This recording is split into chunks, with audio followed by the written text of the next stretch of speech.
ছটা বস্তুৰ শুদ্ধতা তাত থাকিব লাগিব। কি ছটা? স্থান, কাল, পাত্ৰ, দ্ৰব্য, মন্ত্ৰ, ক্ৰিয়া।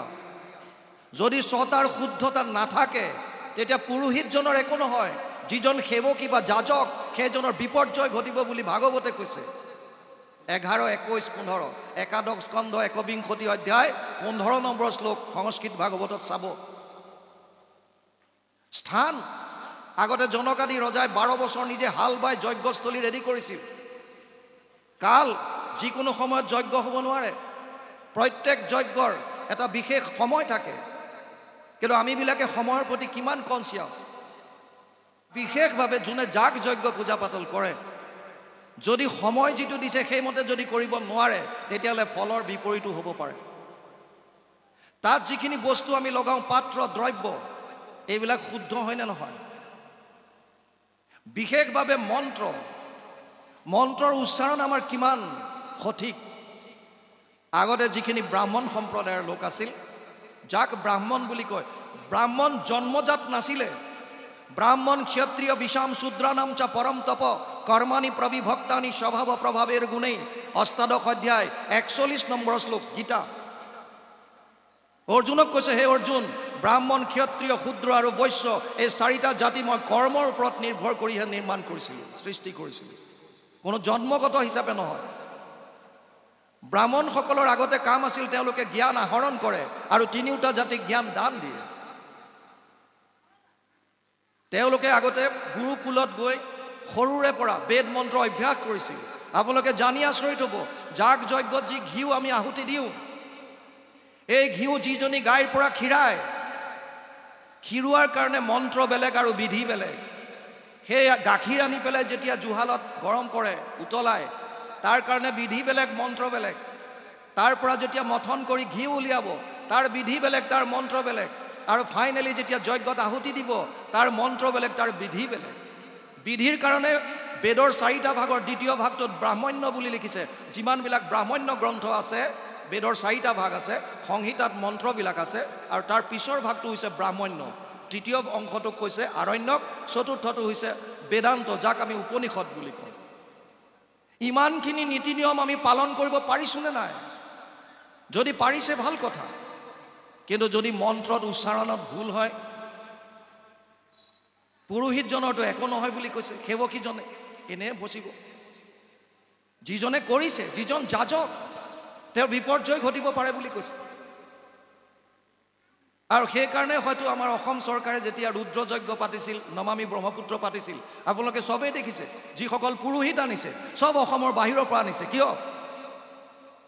কিয় আনিছে? যাগ যজ্ঞ পূজা পাতলটো ইয়াতো হৈ আছে, ইয়াৰ পুৰোহিতক কিয় স্থান দিয়া নাই?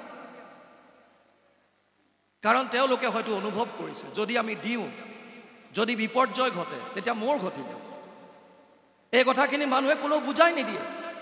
আৰু আমি সাধাৰণ ৰাইজ, আমাক যোনে যেনেকৈ কৈছে আমি সেইফালে গৈ আছো।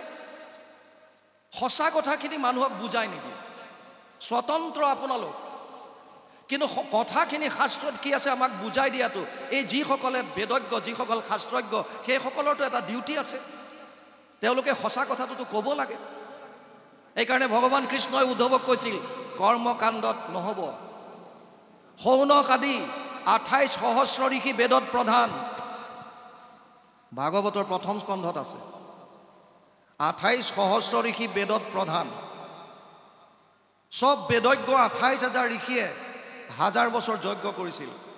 কৰিলোহু যজ্ঞ 80 সহস্ৰ বছৰ, হোমধুমে ধূম্ৰ বৰ্ণ ভৈলা কলেবৰ, যিটো কৰ্ম কৰোৱাত নাহিকে বিশ্বাস, আপোনাৰ আয়ুস কৰিলো ব্যৰ্থে না। 1ম স্কন্ধ ভাগৱততে পাব। কিয়? তেওঁলোক বেদজ্ঞ হোৱাৰ পাছতো ফলটো নাপালে। আৰু আমি বেদজ্ঞ আজিকালি কিমানজন আছে যোনে সম্পূৰ্ণৰূপে বেদৰ অভ্যাস কৰিছে? আৰু কিমানজন আছে যে জনাসকলে সকলো কৰ্মকাণ্ডত তেওঁলোকে আগভাগ লয়? এইটো সম্ভৱ নহয়। সেইকাৰণে ভগৱান কৃষ্ণই উদ্ধৱক ক'লে, কৰ্মকাণ্ডটো মই ছাইড কৰিব দিছোঁ। কাৰণ কলিযুগৰ মানুহে যি 8টা বস্তু হ্ৰাস পাব, ধৰ্ম, সত্য, শৌচ, ক্ষমা, দয়া, আয়ুস, বল আৰু স্মৃতি, এই 8টা বস্তু হ্ৰাস পাব। য'ত স্মৃতিয়ে হ্ৰাস পালে, য'ত বুদ্ধিহীন হৈ আছে, ভাগ্যহীন হৈ আছে, যাৰ আয়ুস একেবাৰে কম, এইসকল মনুষ্যই কৰ্মকাণ্ডত তেওঁলোকে নোৱাৰিব। জ্ঞান মাৰ্গ আপোনালোকে দেখা পাইছে বৰ্তমান ভাৰতত, মই বাকী দূৰলৈ নাযাওঁ। মোৰ অলপ দিন পোষ্টিং আছিল উত্তৰাখণ্ডত, ৰাণীখেত বুলি এটা জেগাত। এতিয়াও হিমালয়ৰ ওপৰত বহুতো ঋষিমুনিয়ে তপস্যা কৰি আছে। মই 92ত SSBত জইন কৰিছিলোঁ। 93ত এটা মোৰ জংঘল এক্সাৰচাইজ হৈছিল। জম্মু কাশ্মীৰৰ এখন জংঘলত কিছুদিনৰ কাৰণে আমাক এৰি দিছিল। জংঘলত যি পাওঁ তাকে খাই থাকিব লাগে, তাৰ কাৰণে আগতে ট্ৰেইনিং দিয়া হয় প্ৰপাৰলি, কি খাব পাৰি কি নোৱাৰি, কোনবিলাক বিষাক্ত কোনবিলাক খাব পাৰি। এনেকৈ জংঘলত ঘূৰি ফুৰোঁতে এটা গুহাৰ সন্মুখত এজন মানুহ লগ পাইছিলোঁ। মানুহজনক সুধিলোঁ, দেউতা আপুনি এই জংঘলৰ মাজত এই গুহাৰ সন্মুখত কি কৰি আছে? মানুহজনে কৈছিল, এই গুহাৰ ভিতৰত এজন ঋষিয়ে 12 বছৰ তপস্যা কৰিছিল, বহু সিদ্ধি লাভ কৰিলে, কিন্তু সমাধিত ব্ৰহ্মক সাক্ষাৎ কৰাৰ ঠিক প্ৰাক মুহূৰ্তত এজনী ছোৱালীৰ সংস্পৰ্শত আহিল আৰু তেওঁৰ সম্পূৰ্ণ সিদ্ধি চব শেষ হৈ গ'ল। যেনেকৈ লুডু খেলত সাপ খেল, সাপত যেনেকৈ জখলাৰে ওপৰলৈ গৈ থাকে, 99ডাল দীঘল সাপ থাকে, আৰু সেই তাৰ মুখত যদি গুটিটো পৰে একেবাৰে তলত গুচি আহিব। আমি ক'লোঁ জেগাটো চাব পাৰিমনে, ক'ত কৰিছিল? বোলে অন্ধকাৰ ভিতৰত। বোলো চাবলৈ বিৰাট ইচ্ছা।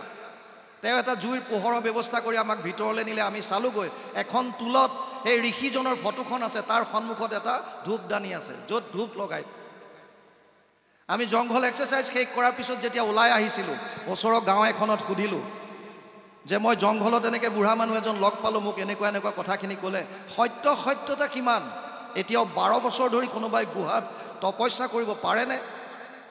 এতিয়া আমাক গাঁৱৰ মানুহে কৈছিল, হয় ছাৰ পাৰে, কৰাটো সত্য, আপোনাক কোৱা চব কথা সত্য, কিন্তু এটা কথা তেওঁ লুকুৱাইছে। বোলো কি?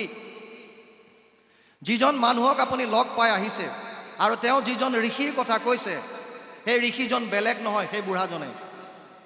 সেই মানুহজনে 12 বছৰ তপস্যা কৰিছিল, তথাপিতো ফল নাপালে। আৰু ব্ৰহ্মক সমাধিক দেখা পোৱা ব্যাসদেৱ যেতিয়া বদৰিকাশ্ৰমত বহি আছিল, আপোনালোকে ভাগৱতৰ 1ম স্কন্ধত পাব, উগুল থুগুল চিত্ত নাহি সুখ শান্তি, নজানন্ত কৃষক মনত গুণী গান্তি। সমাধিত ব্ৰহ্মক সাক্ষাৎ কৰাৰ পাছতো তেওঁ শান্তি পোৱা নাই, আনন্দ পোৱা নাই। জ্ঞান মাৰ্গত শাৰীৰিক বহুত কষ্ট আছে।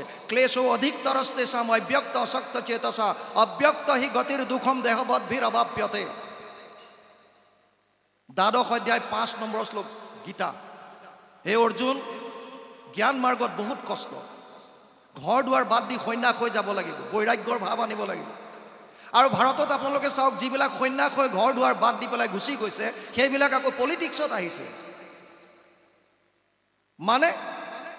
মানে অন্তৰৰ পৰা একো ত্যাগ কৰিব পৰাই নাই। ইমান সহজ নহয়। সন্ন্যাস ব্ৰত ধাৰণ কৰিবৰ কাৰণে প্ৰথমতে মনৰ ওপৰত কণ্ট্ৰল কৰিব লাগিব, ইন্দ্ৰিয় দমন কৰিব লাগিব, বৈৰাগ্যৰ ভাৱ আনিব লাগিব। আৰু মনৰ ওপৰত কণ্ট্ৰল কৰাটো ইমান সহজ নহয়। অৰ্জুনৰ দৰে মহাপুৰুষে স্বীকাৰ কৰিছে, চঞ্চলম হি মন কৃষ্ণ প্ৰমাথি বলবৎ দৃঢ়ম তস্যাহম নিগ্ৰহম মন্যে বায়ুৰিব সুদুষ্কৰম। 6ষ্ঠ অধ্যায় 34 নম্বৰ শ্লোক। হে ভগৱান, মোৰ মনটো অতি চঞ্চল, মই বায়ুকো যদি প্ৰতিৰোধ কৰিব পাৰোঁ, মনক কণ্ট্ৰল কৰিব নোৱাৰোঁ। অৰ্জুনে পৰা নাই। আৰু আপুনি মই, যাৰ আমাৰ খাদ্যাভ্যাস,